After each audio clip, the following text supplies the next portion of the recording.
là, côté nous là, c'est toilette qui s'offre là qui te conduit par un système de drainage. Donc même de l'eau, on t'a parlé de lui qui s'est capté dans le monde, qui te descend dans le bassin de décantation. Même de l'eau ça, là, il vient de parler, il est divisé, il est distribué en plusieurs branches. Il y a une branche, tu viens dans la toilette ça là. Et puis à l'époque, là, tu as besoin de flusher toilette là. Là, tu as un baril qui est fait en bois d'acajou, ou monter, et puis toi, de l'eau à passer, puis tu as flusher toilette là. Partie ça là, tu fait pour deux personnes, et l'autre bord encore, tu fait pour deux autres personnes encore. Donc, et puis, moi, j'ai oublié de parler de l'église catholique là, la chapelle royale. On a regardé Dôme. Et l'église catholique là, chapelle royale là, qui était construite par le roi Christophe en 1813. Même première toiture qui s'est mise, il était détruit par le même séisme qui avait détruit le palais le 7 mai 1842. Toiture ça que nous avons regardé là, c'était en 1933 qu'elle était rénovée par le président Esténio Vincent. Et puis pour sortir en bas de l'église là, pour venir dans le palais sans souci, il y a un tunnel, il y a un souterrain basement. Donc ISPAN, qui c'est Institut du sauvegarde du patrimoine national là, il dresse un mur en bas de l'église là, un mur en bas du palais sans souci, il pas quitter monde circuler dans le basement ça. Et à l'époque tout, il était servi comme mausolée à l'époque Christophe.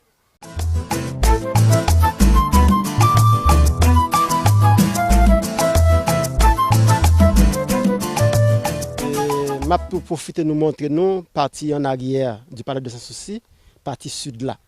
Là, il y a 3 casernes pour les soldats, caserne d'artillerie, caserne d'infanterie, Royal Bonbon. Ça veut dire que c'est 3 casernes l'autre bois qui te l'autre bois dans la partie sud du palais. Et puis en face nous là, plus près de nous, bassin Sanabgadea, c'était la piscine de la reine. Plus près de nous. Vous regardez bien, vous voyez bien. Et puis à côté piscine en bas, il y a un jardin botanique qui te des arbres fruitiers, des plantes odorantes, des fleurs qui étaient arrosées avec de l'eau. Et plus loin, on a regardé fontaine, il y a un jet d'eau pour arroser le jardin botanique là. Donc, qui te me dit nous, en passant, et palais sans souci, c'était le plus beau palais de la Caraïbe à l'époque. Et Christophe, qu'est-ce qu'il voulait montrer? Il voulait montrer au monde entier Haïti, en tant que petit pays, en tant que petite nation, en tant que la nation noire, était capable de faire de belles et de bonnes choses. C'est ça que Christophe voulait montrer. Et en nous avançant plus haut, nous avons un bagage très important. Et on parle parler de lui, qui c'est Christophe voulait gagner, tout le peuple a gagné orgueil. Mais orgueil ça, c'était orgueil dans le sens constructif. Ce n'était pas l'orgueil qui est en pile haïtien qu'on y est là, si on possède une maison, il veut détruire.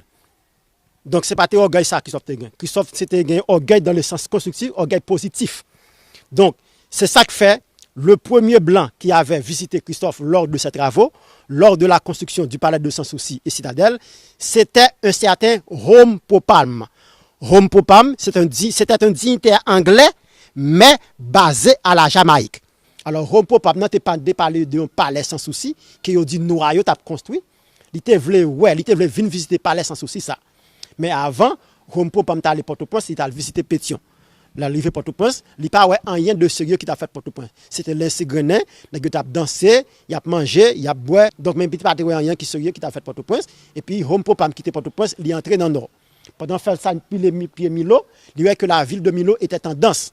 Cela veut dire qu'il y a un pile mouvement qui t'a fait, palais sans souci t'a construit, citadelle a construit, et puis population lui-même, ça a travaillé dans le bon, qui a planté café, qui a planté cacao, des arbres de tout fruits.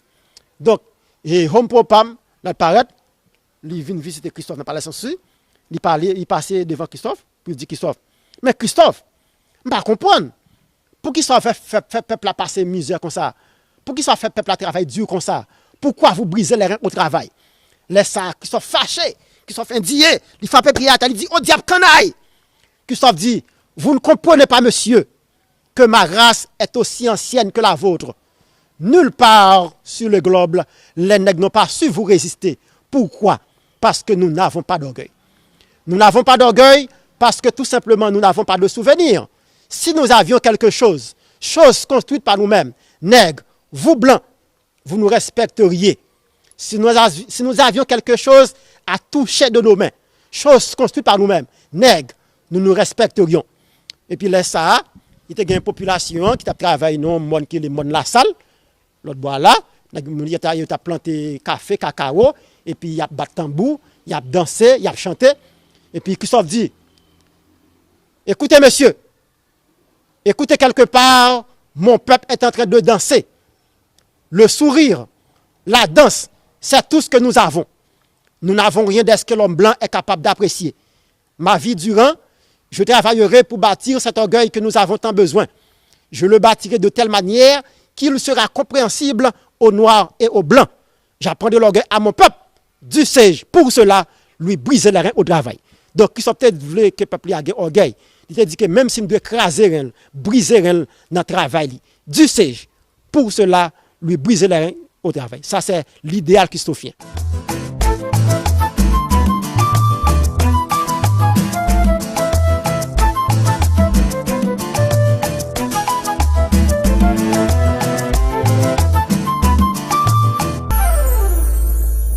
Maintenant, nous nous sommes trouvés dans la salle du trône, côté roi Christophe était habité et côté il était tué le 8 octobre 1820. Donc, il se tire d'une balle au cœur le 8 octobre 1820, ici dans la salle du trône au palais de Sans-Souci. Et dans la nuit même de son décès, son corps fut transporté à la citadelle où il fut enterré secrètement. Donc, et puis par derrière, ici dans le deuxième étage là, ici, il y avait deux portraits. C'était le portrait de Napoléon Bonaparte et le portrait du roi Christophe. Malgré que Napoléon Bonaparte, c'était l'ennemi numéro 1 pour le roi Christophe, mais lorsque Napoléon Bonaparte était jeune soldat, Christophe admirait Napoléon Bonaparte beaucoup. Lorsqu'il a été arrêté Napoléon Bonaparte à Sainte-Hélène, il a été mis dans la prison, Napoléon Bonaparte a pleuré amèrement, il a crié. Et là, Christophe a appris nouvelle là, Christophe était fâché, il était indigné. Puis ouais, qu'un grand homme tant que Napoléon Bonaparte, il quitte arrêté, il mis dans la prison jusqu'à ce qu'il y arrive, elle a crié. Et là, Christophe fait descendre portrait Napoléon Bonaparte là. Donc, c'est pour nous dire, non, dans le deuxième étage là, il y a un portrait de Christophe et portrait Napoléon Bonaparte.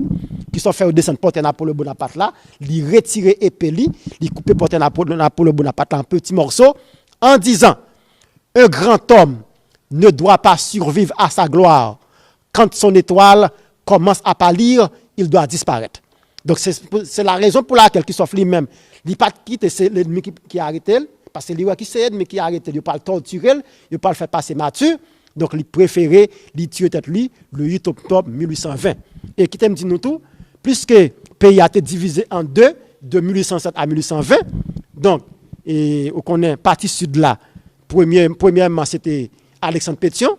Alexandre Pétion, c'était un mulâtre, Christophe, c'était un noir. Donc, Alexandre Pétion avec Christophe, c'était des ennemis qui étaient tués.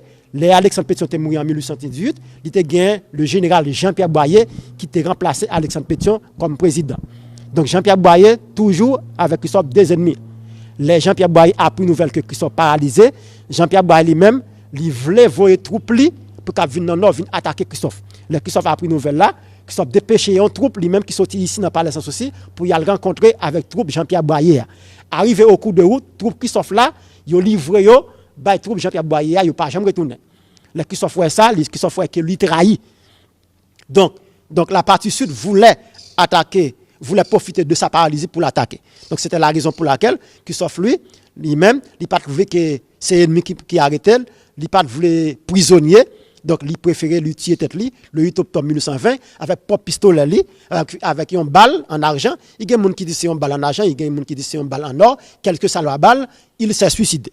Donc, et puis, dans le même maintenant, Madame Ni, qui c'est Marie-Louise David, il prend quoi, il transporté dans la citadelle là, et puis il enterré secrètement. Et qui t'aime en passant, Marie-Louise David, c'était une haïtienne d'origine italienne. Elle était née en Haïti, mais elle avait son origine en Italie parce que c'était le commerce qui avait amené ses parents en Haïti. Donc, après la mort de Christophe, le 8 octobre 1820, reine Marie-Louise David était peur, il parle de vérité dans le pays d'Haïti, malgré que Jean-Pierre Boyer dit là, ben, toute sécurité possible, peut-être capable de prêter, reine était peur, il parle de vérité. C'était clandestinement que reine, avec deux princesses Lio, t'es quitté Haïti. Il est allé en Angleterre, il est passé 3 mois en Angleterre, et puis d'Angleterre, elle se rendait en Italie, où la reine a survécu 30 ans après la mort du roi. Donc, la reine est arrivée en Italie, l'argent que Christophe a gagné dans la Banque d'Italie, la Banque d'Angleterre, il a équipé toute l'argent ça et puis, il a habité en ville en Italie, puis il a travaillé. Et puis, deux princesses, ils ont enterré les Améthys, ils ont enterré les Athénaïs. Ils ont mouru par la fièvre jaune et l'autre là était mouru par typho, malaria à très jeune âge. Et puis les ont arrivé en Italie, 2 princesses étaient entrées dans un couvent. Et puis les ont mouru comme on s'est déposé dans un couvent que le couvent de Capucine dans la ville de Pise en Italie. Et mais c'est pas seulement 2 princesses, 2 petites filles qui ont avec un 2 garçons tout et qui étaient plus grands parce que 2 petites filles. Le fils aîné s'appelait François Ferdinand. François Ferdinand lui-même, il a étudié à Paris. Il n'a pas vivre de bonne santé, il était en santé précaire. Il était mort à Paris à très jeune âge avant que Christophe était mort. Deuxième garçon, c'était Jacques Victor Henry. Jacques Victor Henry, c'était le prince héritier. C'est lui qui devrait remplacer son père. Quelques jours après la mort du roi, il a été assassiné monsieur au Cap. Et puis au Pont Croix, il a jeté dans un puits. Il était mort à l'âge de 16 ans, à très jeune âge. Donc, tout descendant de Christophe là, disparaître de très bonne heure et il n'y a pas de chance d'enfanter l'autre petite.